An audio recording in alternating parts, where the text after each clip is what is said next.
Welcome everybody to the webinar that we have today. And we've got a special guest from the Pawsey Institute, and I wanted to kind of introduce introduce what we're going to do. We'll tell you about what we're going to talk about, but one of the most important things is we want to be able to have some interaction with you, our audience, to answer the questions that you may have. So this webinar today is all about future-proofing your archive infrastructure with lessons learned from Pawsey.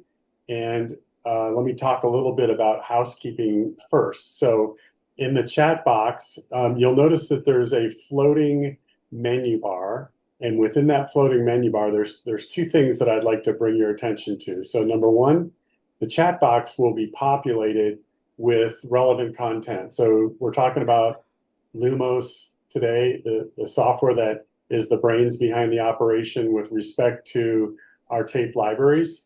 And there's a great story behind that. And so if you want more information, specifications, data sheets, on and on, Jake, our producer today, will add that to the chat box.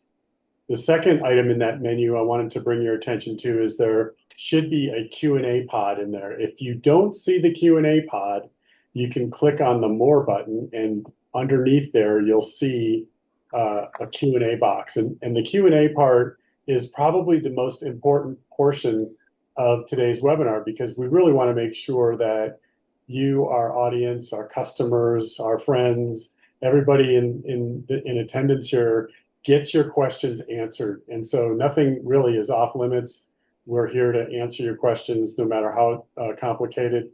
And if we don't get to your questions at the end of the presentation, we'll give you information on how you can fill out a form or go to our website and post a question.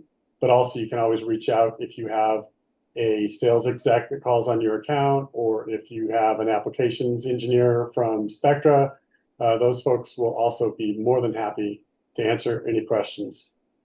Last item of housekeeping is just wanted to let you know that all mics are muted to reduce background noise. So with that, we'll jump into introductions. So we have Chris Schlipalius from Pawsey. He's the storage manager of supercomputing platforms, and I'll read his bio in just a second. Our industry local expert here at Spectra is Matt Ninesling.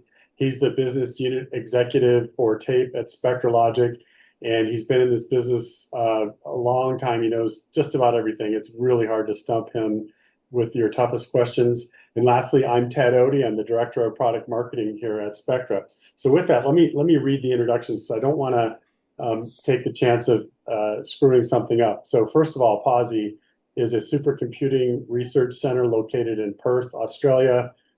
They accelerate scientific research and were founded in 2014, providing advanced computing, data storage, and visualization services. And Chris will talk a little bit more about the mission that Pawsey serves. But they support Australian research primarily in radio astronomy, energy, resources, and bioinformatics. And then Chris, as I mentioned, is the storage manager of supercomputing platforms at Pawsey Supercomputing Research Centre. He has decades of experience supporting IT infrastructure for academic and research environments. He leads Pawsey's data storage services and manages the team responsible for delivering research data storage services, and I would add to that at scale. And then Matt leads the Spectra Logic tape business as our business unit executive. He spent more than 2 decades developing advanced enterprise storage technologies, including our flagship Tfinity and Spectra Cube libraries. So gentlemen, would you mind saying hello to our audience today? Hello everyone, thank you for joining us today. I hope you find our journey and our experience of interest. Yeah, thanks, Ted. All right, guys. So this is the Pawsey facility. So I want to turn it over to Chris. We were just commenting beforehand that what a great looking building this is, super futuristic looking. So Chris, you said that you're pretty proud of this building. I think you have a right to be proud of that building. But let's talk a little bit more. I'd love to hear about, and I think the audience would too, tell us a little bit more about your mission and what you do at Pawsey. Sure. Yeah, thanks, Ted. So pretty much we're a national facility. There are two in Australia that are set up to help provide supercomputing services to researchers. Most of our researchers, they come from all over Australia. They have to submit applications for merit allocation, and they use supercomputers for a variety of different research work. So we were mainly set up to look for supporting the Pathfinder missions for the Square Kilometre Array. So those projects generated a lot of data. One of them is called the Murchison Wildfield Array, and they're the major user of tape. So they have a significant archive going back more than 25 years, and they store about 32 petabytes on tape, and then they have approximately 45 petabytes on Ceph.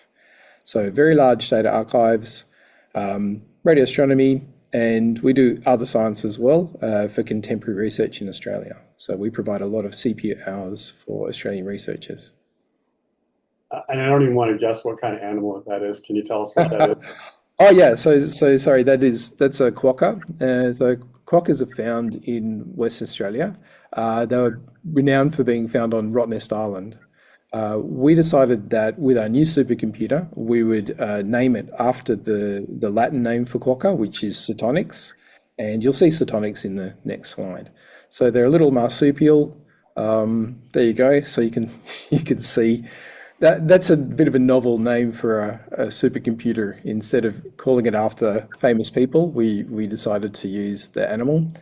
What's important is we use this computer to help analyze and discover the sequence for the quokka DNA. It had never been sequenced before, so we helped the project group in Australia, in Western Australia, actually do that. So it has been used for research on the quokka, so that computer.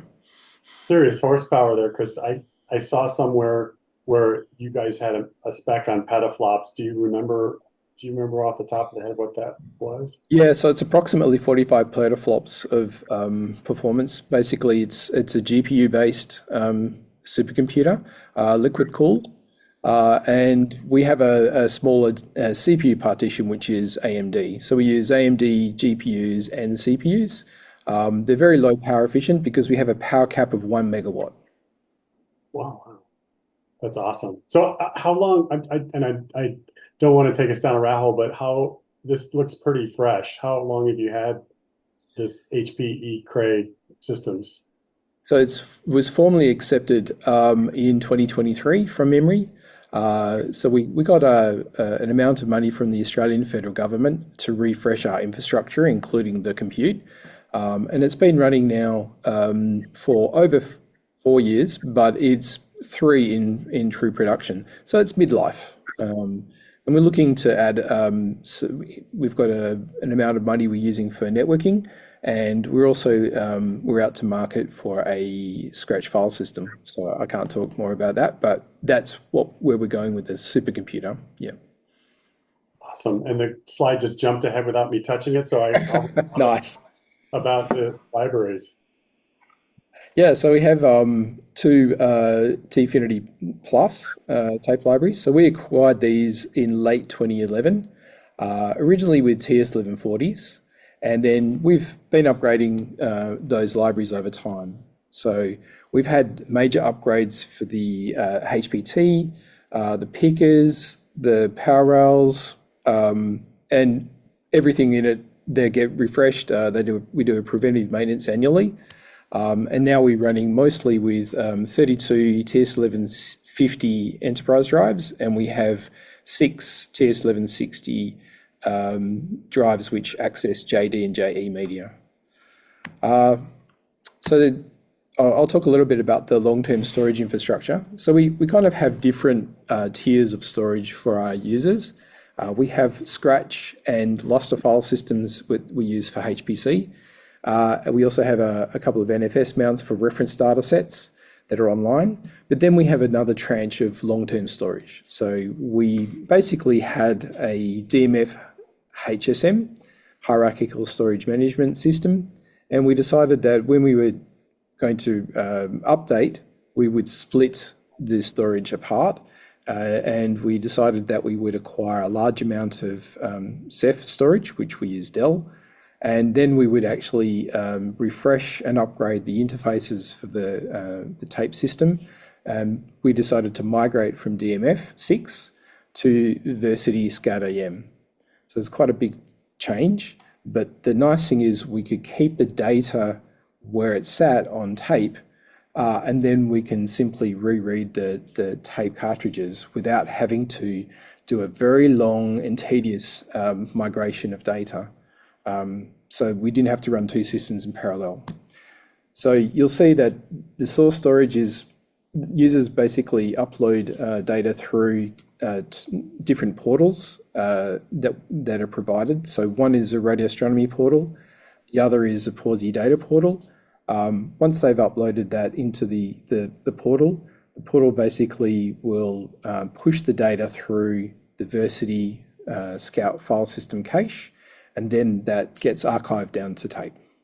So this happens without users having to command things. The operations team for the radio astronomy set run software which upload files automatically. So anything they want to keep long term on tape, they will decide what they put onto the system. Then we use Versity Scout gateways, so we use S3. That's the primary interface. But behind the scenes, it's commanded with REST API.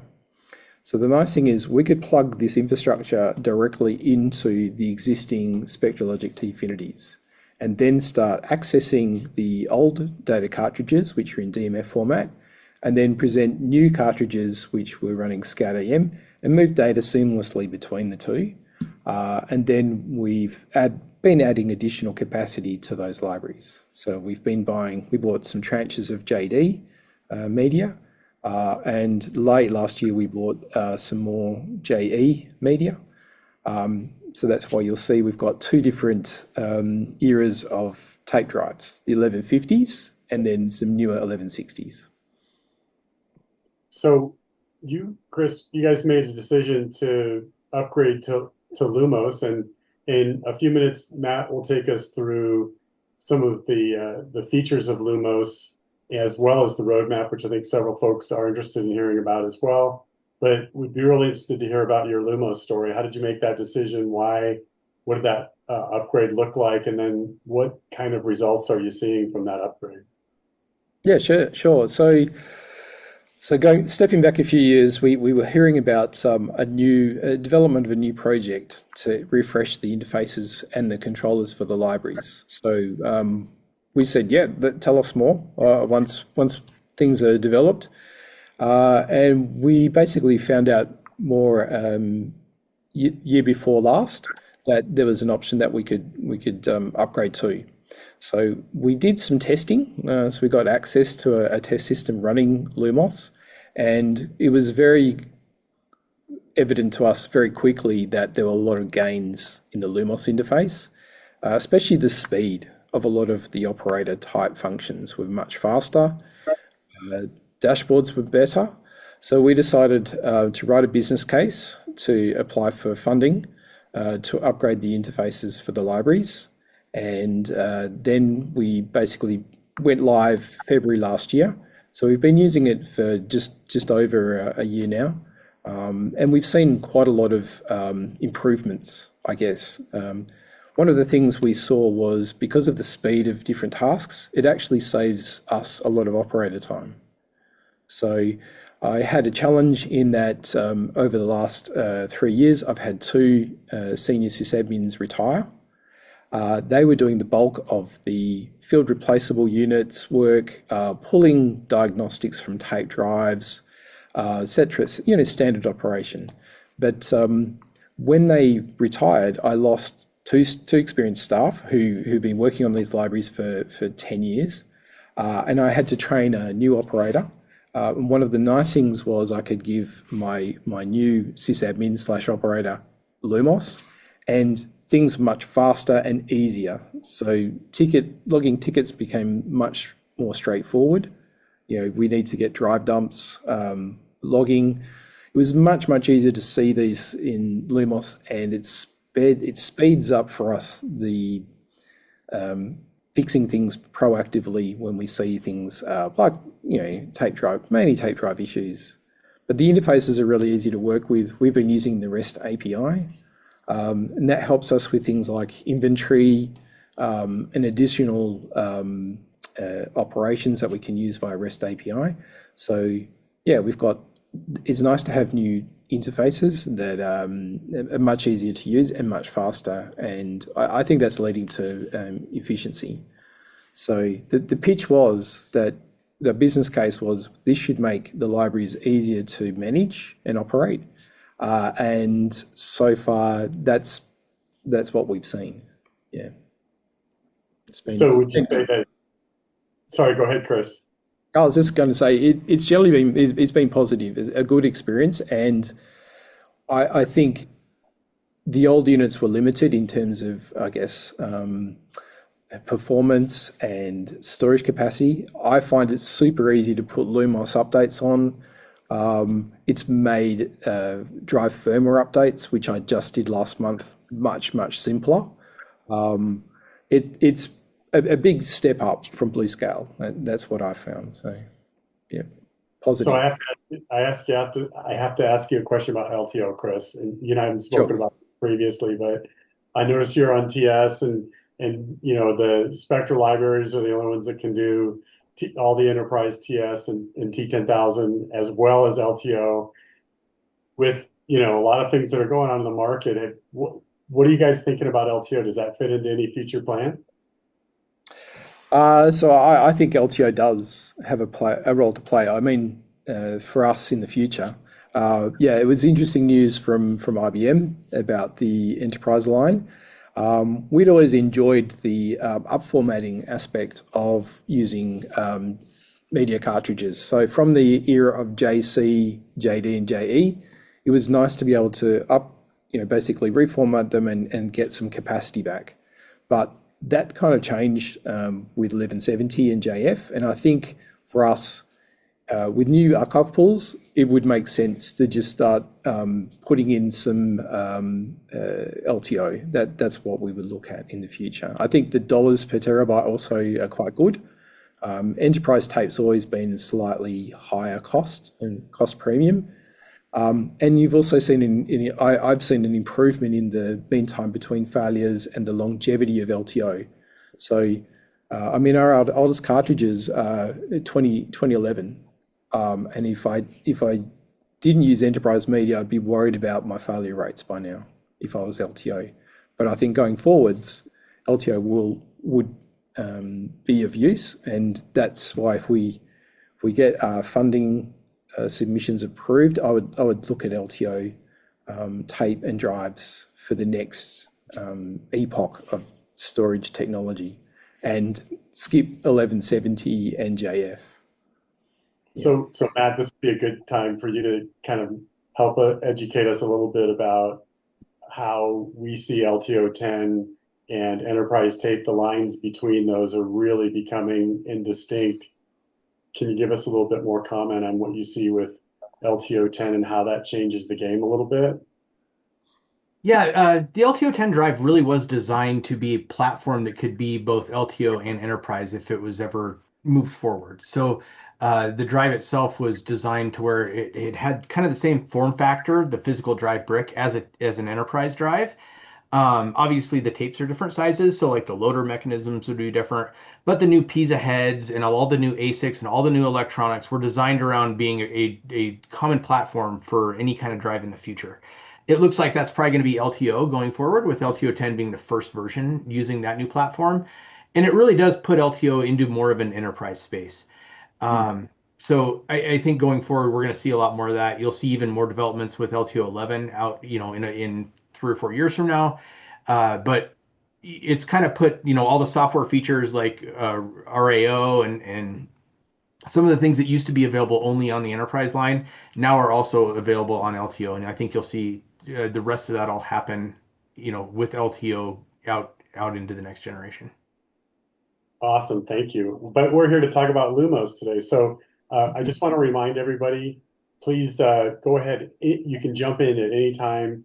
And again, click that either more button or the Q&A pod and go ahead and type your questions in, which we'll get to here in just a few minutes. But what I'd like to do right now is turn it over to Matt to talk a little bit about what makes Lumos great, and then also what you can look forward to.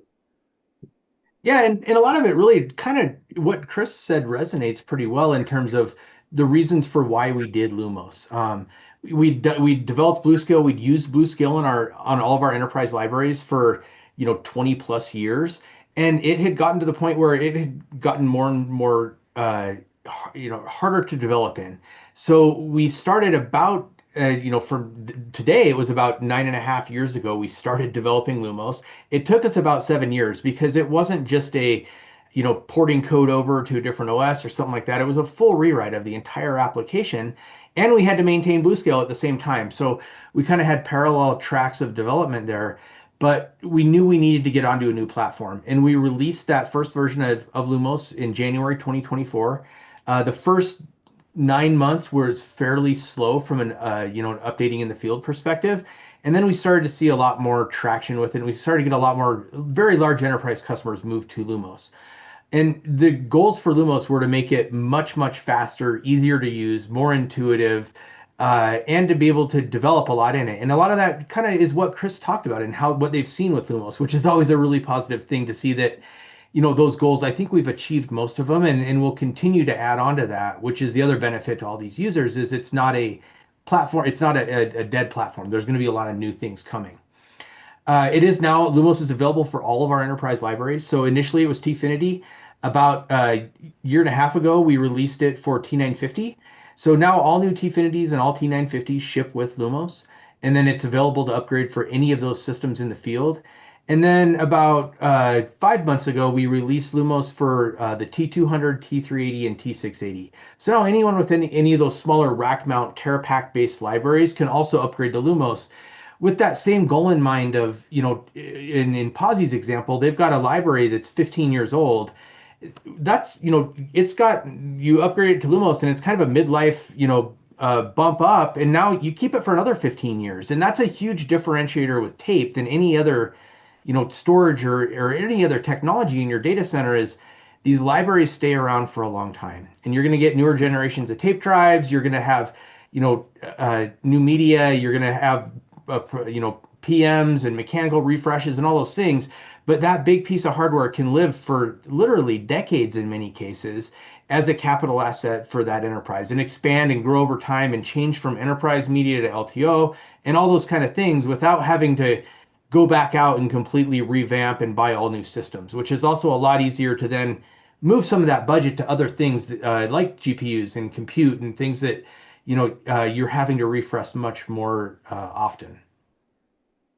Yeah, I'll say we're kind of proud of how we offer customers investment protection, whether it's being able to handle IBM, Oracle, SDK, and LTO media in the same library, or being able to recycle drives that you've used elsewhere, or being able to upgrade and keep that decades old library in operation.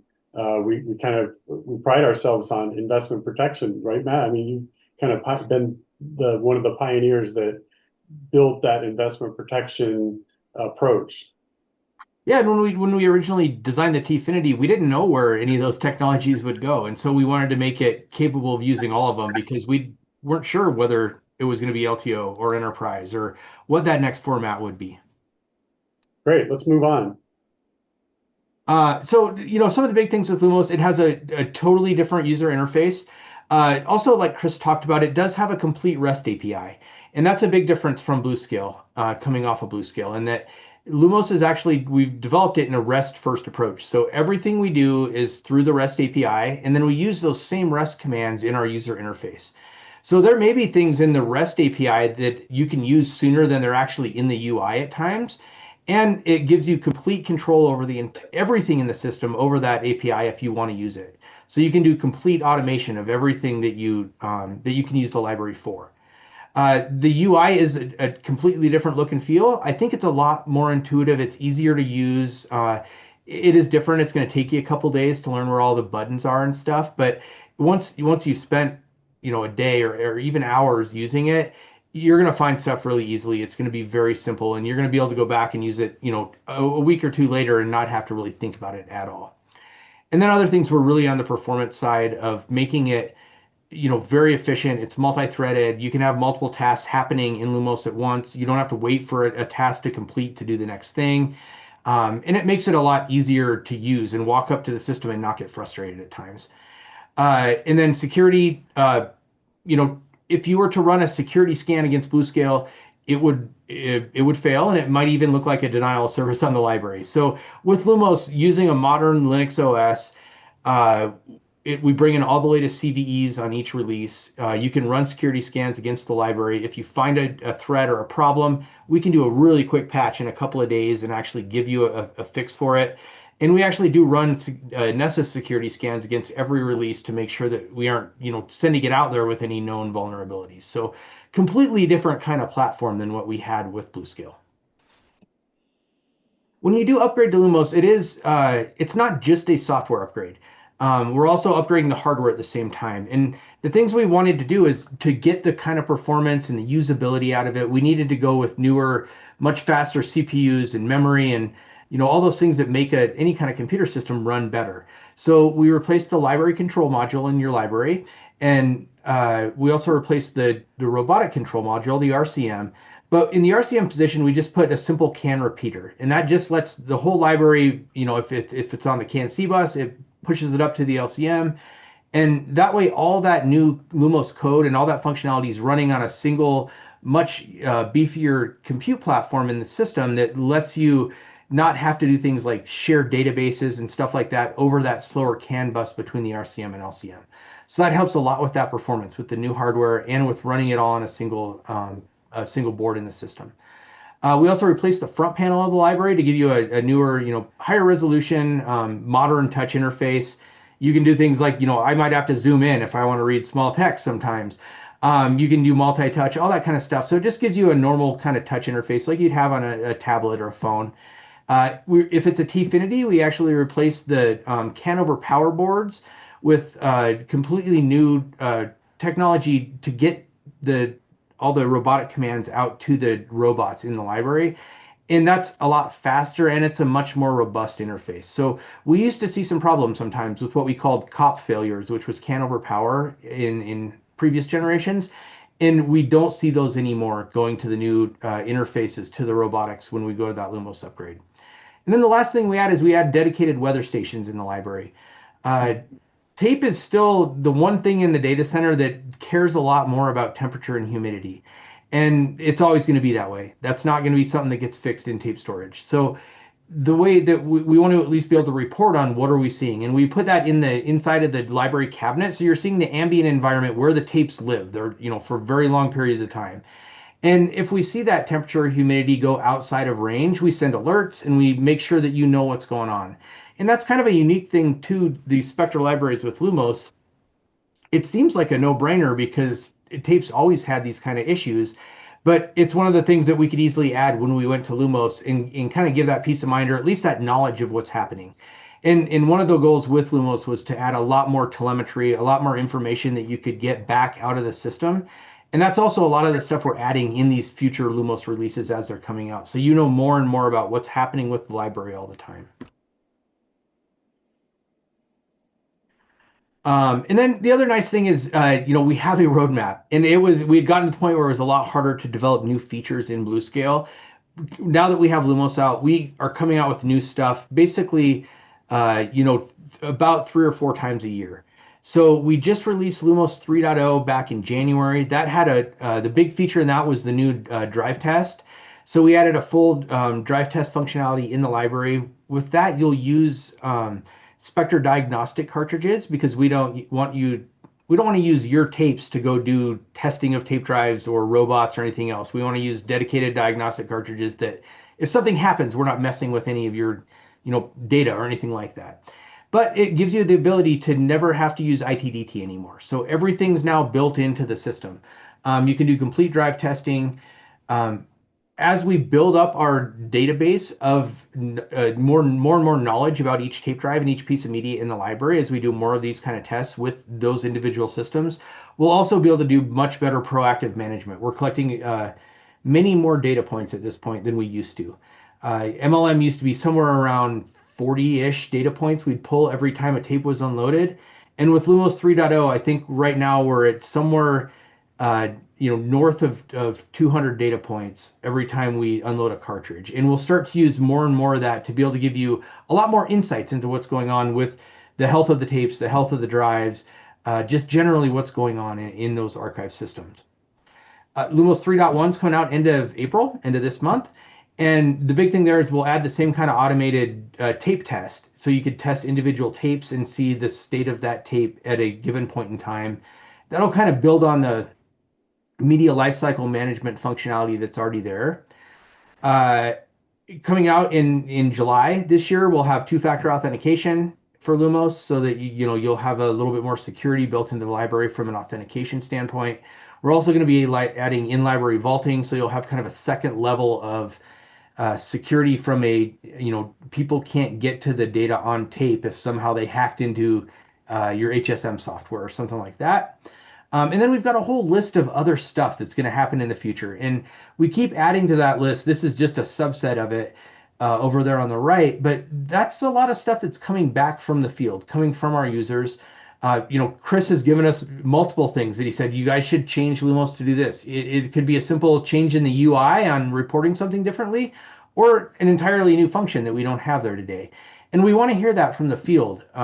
That's really where most of this stuff on the roadmap comes from. So that's the other thing we always ask of our customers is please don't be silent. Talk to your sales rep, talk to your SA, dial into Spectra Logic. Let us know stuff that would help you, because it's going to help a lot of other people also that use the library in a similar fashion.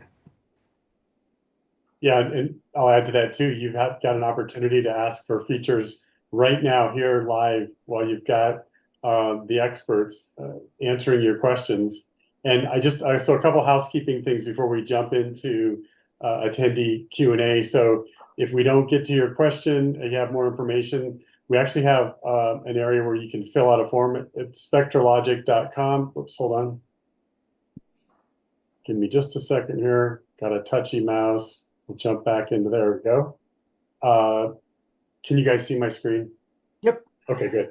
spectralogic.com/contact/ that presents you with a form that you can fill out if you don't know who your Spectra account exec or sales engineer, or you don't have Matt's phone number, which is 800.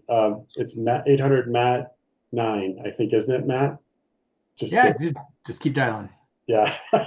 So if you've also noticed in the chat box, our producer Jake has gone ahead and put in a whole bunch of related information. If you want to find out more, do your own research.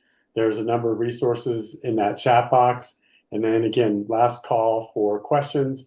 We also received some questions from attendees before. As folks signed up, we offered the opportunity for you to ask questions. So I wanted to jump into those as well. So it looks like the first one here is for Chris. I'm interested in learning more about Pawsey's data management environment. Specifically, I'd like to know if a cloud storage solution was ever considered or has been implemented, and what was the reasoning behind that decision. So I think it's probably the reasoning behind tape as well as why did you or didn't you have cloud? That's a good question.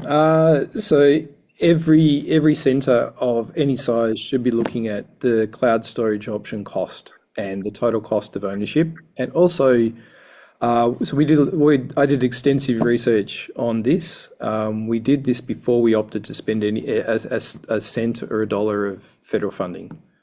So that we found out that the ingress egress costs, even with deals and other things that say different providers offer, organizations like us, that the time to move data out to the cloud and then the time to maintain it and pay for an ongoing, especially when we didn't know exactly the patterns of use. We have a very large archive, and at any one day, we're not sure of which parts of that archive might get used. So we had this big issue with unforeseen or not forecasted future cost. The other thing is we're funded to invest in capital. So putting funding into cloud would be difficult for us when we're expected to provide like a sovereign facility storage capabilities for research, and also locating that storage close to where the compute is. So it would be a different situation if we were to use compute in the cloud. Of course, you want data locality and you'd move it out there. But simply put is we decided to leverage our investment in storage, in tape and libraries, cut the cost of migration, and decided that we would do things on-prem because we have our own data center. And the smart thing we did was we decided we would run cloud storage, but at our own location. And that's why we put in effectively 130 petabytes of cloud storage in Ceph. And we acquired and we operate Ceph Community Edition and all the hardware, which is a mix of Dell and WD. We run that as well. We also give the option to users to say, you want online storage? Here you can have an allocation here in internal cloud. But if you want to make the decision, here's your other allocation in archive. And then we've empowered users to make the decision of what they want online and to persist online, and what they want to safeguard and keep on archive tape. So we don't mandate anything, we give people options. And we have a responsibility to spend federal funding wisely and for the long term. And that's why we've decided to stick with our model and run things on-prem. Our cost of ownership and overheads are very low. We don't have a lot of staff. We're not driven by profit. So we can offer researchers an option where they're not paying for this, but we offer good value for the federal government and to support Australian research without having to use cloud, which would be in many ways difficult to cost control. So that's the good thing, is running it yourself, you know what you're up for. We lock in 3-year maintenance with Spectra Logic, so we know each year what we have to pay for maintenance. And we do similar things for all of our hardware. So yeah, for us, we can operate tape and archive storage at scales lower than cloud providers can. That if you want one takeaway, it's cheaper to do it ourselves. So basically, you are the cloud. You guys are the cloud. We are the cloud. We're the cloud for many thousands of Australian researchers. So this is where they store their data, and we don't charge them a cent for it because the federal government requires us to operate these services for Australian researchers. The only thing is, like, we're a hybrid model. Staffing costs and operations is funded by the joint partners, which are the universities and also the West Australian state government. So that money is just to pay salaries, is not to pay for a cloud provider to store data for us. And we also can manage our epochs of migration. So instead of us having to move, burst out to the cloud and come back, we can stand up hardware and move things around inside our facility on our own internal network without having to pay additional costs for moving that data across a research network, which they would charge us for those petabytes of file movements. So this is the thing, is it's all about the dollars, and at the moment it's the best stack and capital expenditure is to run our own internal cloud, run our own cloud on our prem. Yeah. Fantastic. Let's see, we've got a bunch of questions, and I'm gonna call. We'll go to either the top of the hour until we run out of questions, whichever comes first. So I'm gonna ask the audience to consider this last call for questions, as I think we've got enough to get us for at least the next few minutes. Matt, I need some curly ones so people can throw anything at me. I'm happy to answer any questions people have. Okay, let me see if I can cherry pick one that's really hard. Okay, here, how about this one? Challenge accepted, right? So Matt, sorry, I was going to ask you about tape generations. We can come back to you about that, but this one sounds, at least I don't know the answer to this one. How do you handle system overloads when job or simulation models exceed the resource usages, leading to a node failure? Chris, is that one that you can handle? I can cover that one. That to me is a more HPC node failure question potentially. I can think about lots of ways we can stress our systems. So for example, on the HPC side, we don't generally have load that leads to node failure. Spontaneously, GPUs fail by themselves. We don't have to push them very hard. Sometimes if we push hard, we can fail a DIMM on one of our Shasta blades.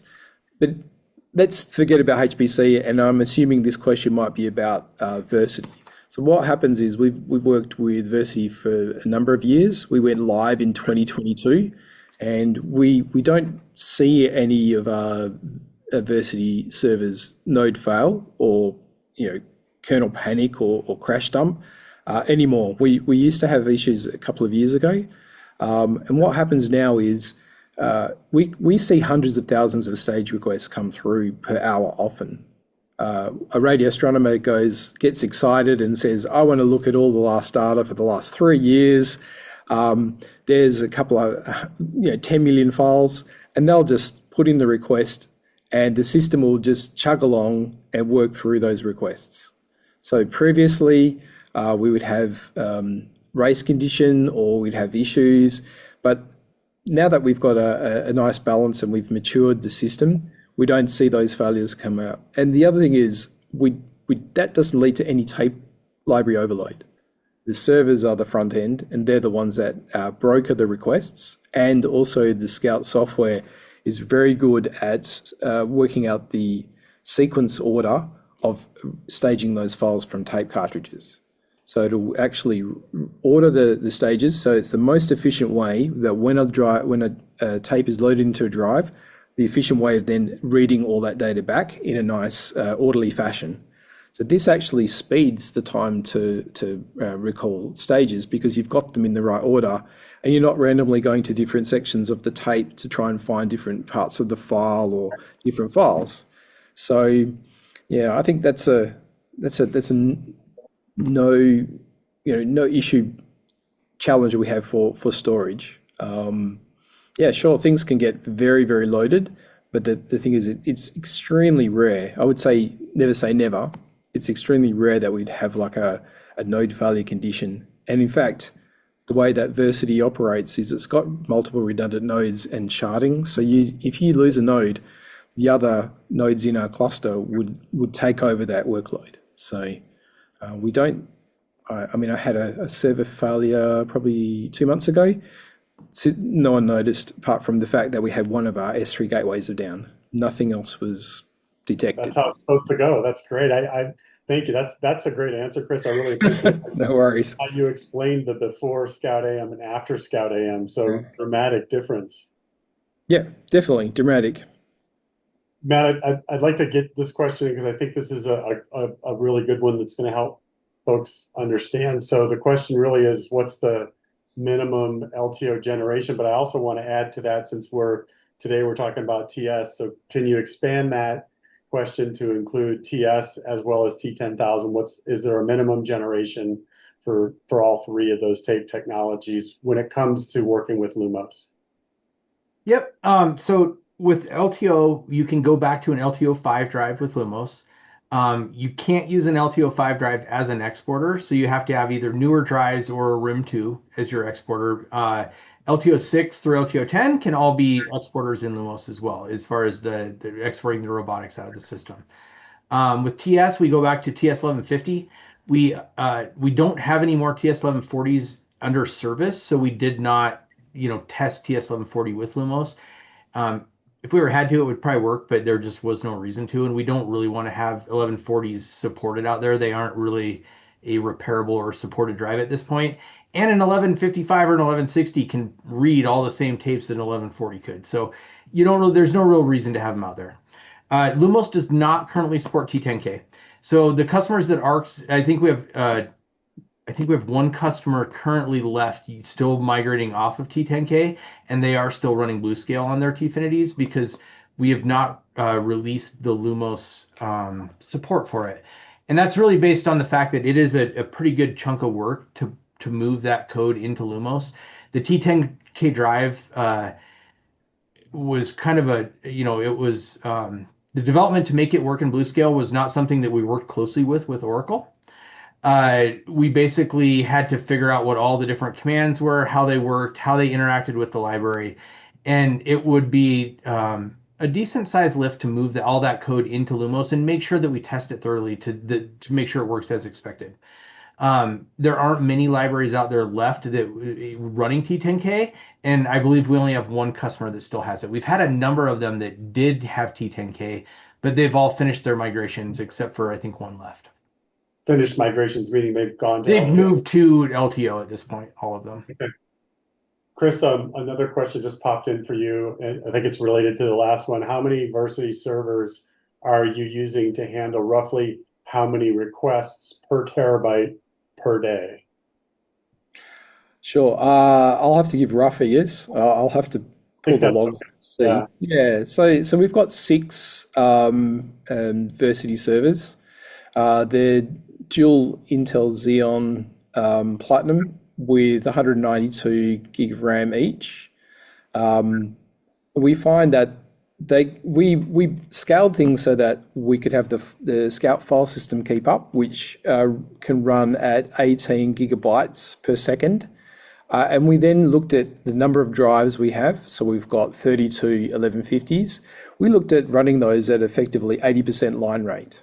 So we can comfortably move a couple of hundred terabytes through from the tape into the cache and serve it out, or take that as an ingest. So I'd have to look at it, but I think we could do potentially 200 terabytes comfortably in a 5 days. We looked at working days, but we could comfortably move a number of hundreds of terabytes, and we frequently do.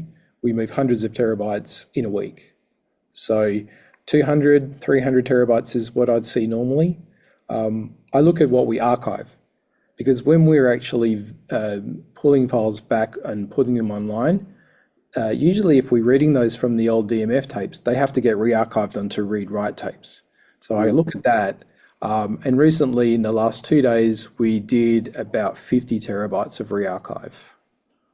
So, but yeah, it is a simple maths equation. You just have to look at how we never expect to run our drives at full line rate. That's not, especially for writing. You get close sometimes, but because you've got many files that you're putting into tar, which is SCADA's native open tar format. I'd look at least 100 and something terabytes per day. That's the minimum. We might get 200 or up close to 300 terabytes per day, assuming very large files. It's good job packing, etc., etc. There's a lot of variables to that number. But we do have, I can share, if people request, my acceptance test conditions for Versity, and also our performance testing with the S3 gateway, and also the TS1150 and TS1160 tape drives. So if people would like a follow-up, I can share that. It was provided in the tender, the OS tender that went out publicly, so there's no secret in what we got. But the results, I could share them on a case-by-case basis. But yeah, happy to talk about that. And I do generally find that the tape drives with Versity are running at least, in archive mode, at least 80% of their line rate. So I'm going to actually combine a couple questions here. So, Sure. So the first part of the question is, what are the best features you've discovered? First of all, attendee says thank you. What are the best features you've discovered that you get used in Lumos? And then I would like to add on to that, this other question too is, can you speak to the changes that the team noticed in day-to-day operations after Lumos implementation? And so, Chris, I think that's primarily for you, and Matt, if you want to add color at the end of that, I think that would be appreciated as well. Yeah, I'll take that one. So the changes that we saw was the layout was more user intuitive, so it was easier to navigate around. I remember we did a BlueScale training course, and people were still trying to work out where to find different functions. The logical layout of, say, the drive screen is what we use mostly, because we're looking at drive status and seeing if, say, for example, a drive is If it's offline university, what's happened to it? Is there a problem with a cartridge? So I'll go in and have a look at the cartridge information and the logs. The log view is really useful. I use that every day. I look at the drive view. I then also look at the media view, and sometimes I'll be checking, say, how many available cleans have I got? That might be a weekly task, but the layout is much, much easier to follow. And the other one, of course, is doing the log gather. Log gather is so much easier with a one button. It'll pop up, and then you can grab the LumOS logs, send that off, and also the drive dump. So if we want to do a drive dump, one button operation, they're the big things that I saw were really improved, and it made my sysadmin much happier. She originally worked with TSM a lot, and she wanted to make sure that learning a new interface or understanding it, which was more intuitive, is what she wanted, and she got it with the LumOS interface. But I can jump in. It's really, really straightforward. I can keep tickets rolling. I can find things out really easily, and I can do moves very simply. So all those things are kind of commensurate with Bluescale, but I think the operation is just faster. That's what I see. Matt, are there any features that that Chris might have missed, or that you find that are really popular with customers that are worth mentioning? I think the other big one is, and Chris talked about this earlier, was the use of having a very thorough API with the library. We didn't have that in Bluescale. With Bluescale, we had an XML interface that covered maybe 20% of the library operations. And with LumOS being, we've had a lot of customers that pull a lot of the databases and a lot of the telemetry type of data off of the library and put it into some other system that they have that monitors many different devices in their data center. And it's made that a lot easier for them. And I think that's been a big consistent win from our side on being able to give more and more information about the system.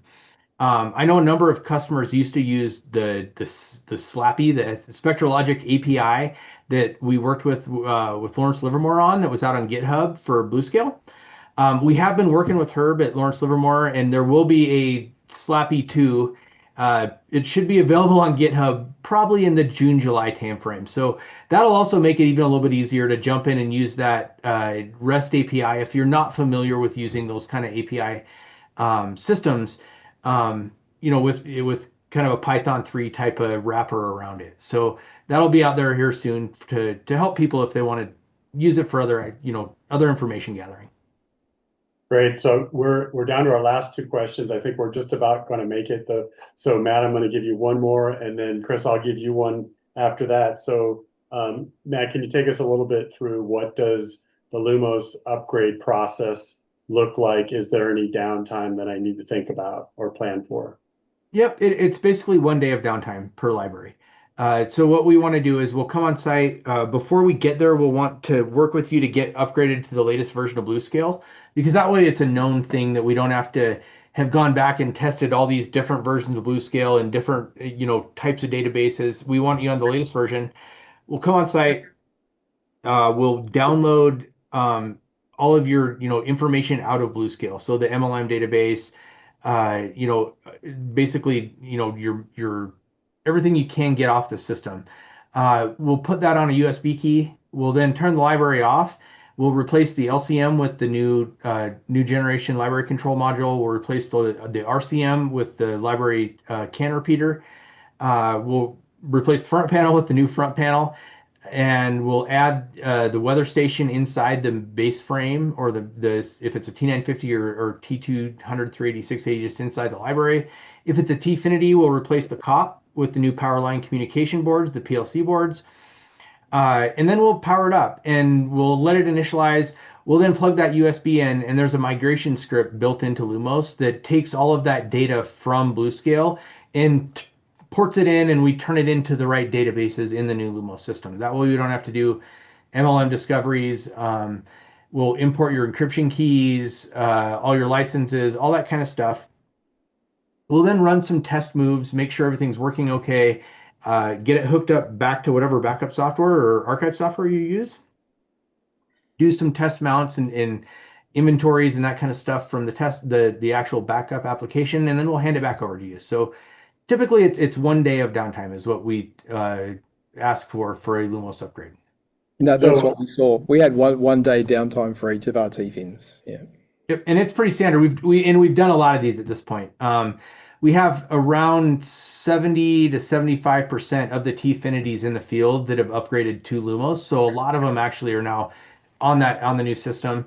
We're at a lower percentage on T950. It hasn't been out as long, but we're starting to see a lot more traction there. And then we're starting to see more and more of those smaller T200, 380, and 680 libraries. So the nice thing at this point is that it's a very proven upgrade path, and some of the very first ones we found a few issues on, and we worked through those bugs. But at this point, we've done a lot of them, and it works really well. great. Sounds like the migration process has been as much of the engineering project that went into Lumos as all the features and capabilities as well. It was a chunk of work. It wasn't a full rewrite of the code.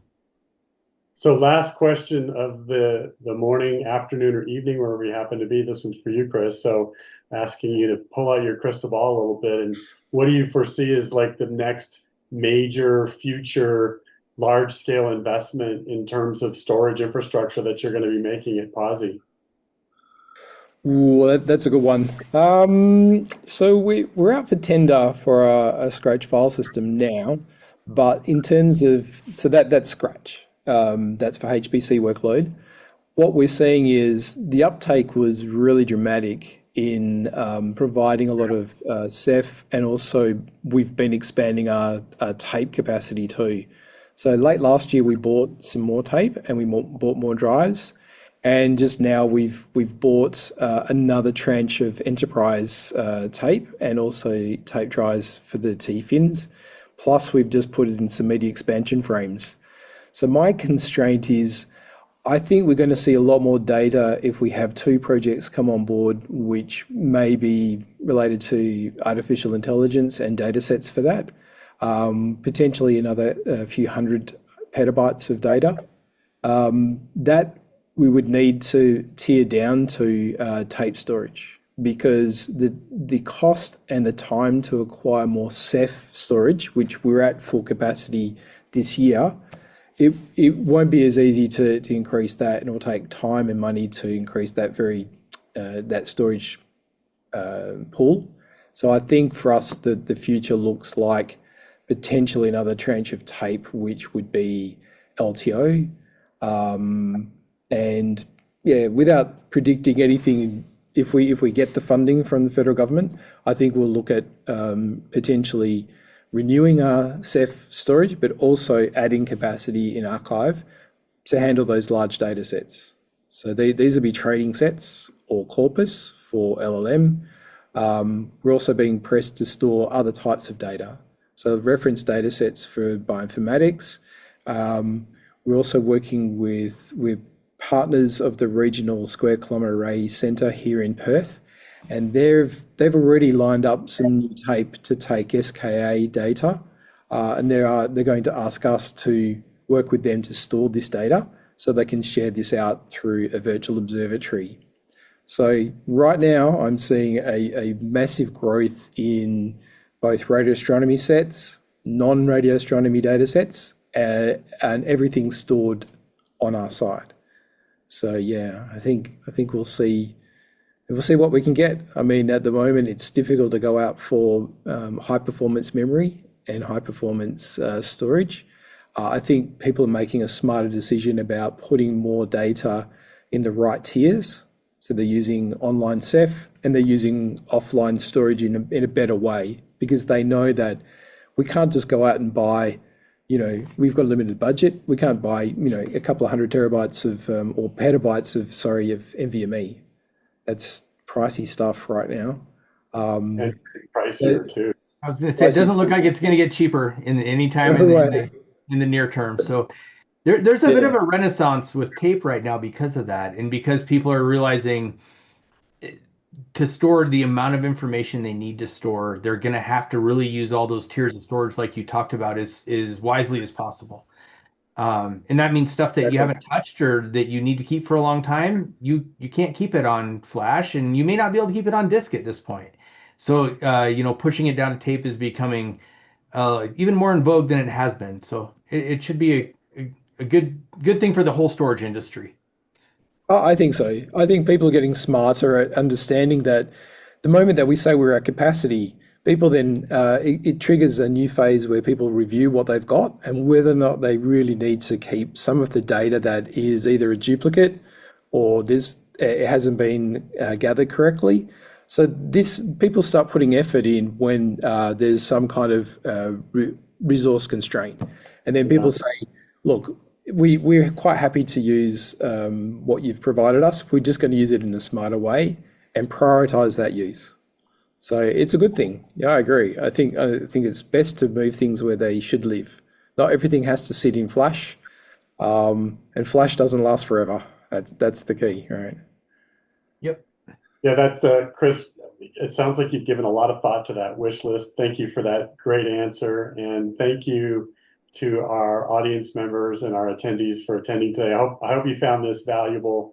I just want to give a quick pitch to the Spectra Logic YouTube page where you can find more of these customer stories. I'll point out one, Texas Advanced Computing Center, one of the first customers to ever start from scratch with over an exabyte library. It's a great study in terms of how they solved a number of really big challenges, including, most surprisingly, not using disk as a significant portion of their archive data storage stack. So take a look at that. And again, if you have any questions that we didn't get to today, please reach out to us.